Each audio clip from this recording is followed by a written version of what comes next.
Գյորջյան Կասկադ 60 ամիս փուլային վճարում բազմաթիվ առավելություններ։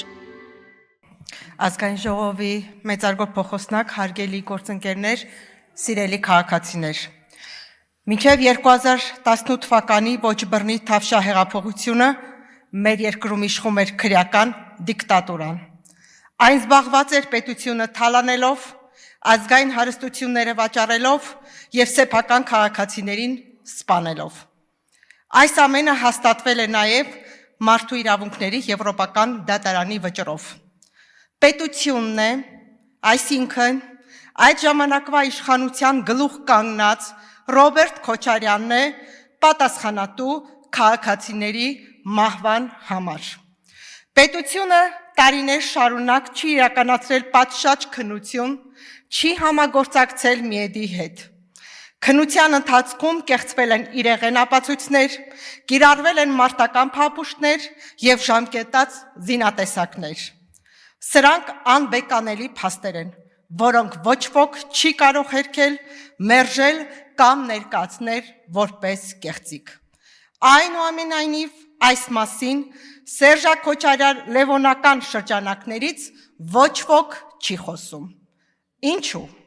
Որովհետև նրանք երբեք Հայաստանի Հանրապետության քաղաքացիներին չեն դիտարկել որպես բարձրագույն արժեք։ Եվ քանի որ տուժածները իրենց էլիտար ճակերտների մեջ շրջանակներից չէին,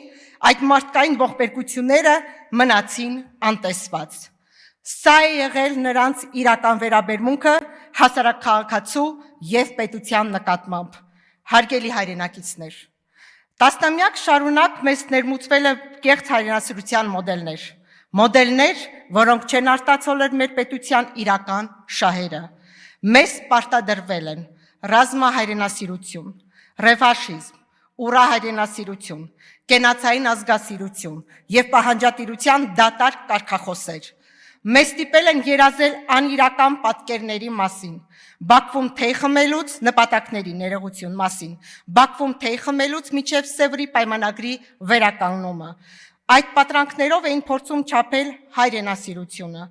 եւ որքան մեծ տարածք էին պատկերացնում, նրան անվանում էին մեծ հայրենասերներ։ Սակայն մենք պարտավոր ենք գիտակցել իրականությունը։ Մեր հայրենիքը Հայաստանի Հանրապետությունն է, միջազգային մակարդակով ճանաչված 29743 քառակուսի կիլոմետր տարածքով։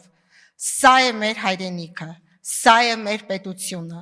Մեր առաքելությունը պետք է լինի այն զարգացնելը։ Մեր ուժերը պետք է ուղղված լինեն Հայաստանի Հանրապետության տնտեսական հզորացմանը, բնակչության աճին, պետական ինստիտուտների ամրապնդմանը, մեր երկրի անվտանգության ապահովմանը։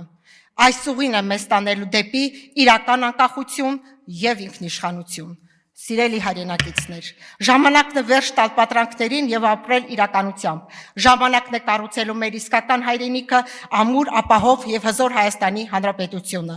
Սա մեր սուրբ պարտքն է, մեր նախնիների հիշատակի, բոլոր նահատակների, մեր սերունդների ապագայի եւ մեր պետության հավերժության համար։ Կեցցե անկախ եւ ինքնիշխան Հայաստանի Հանրապետությունը։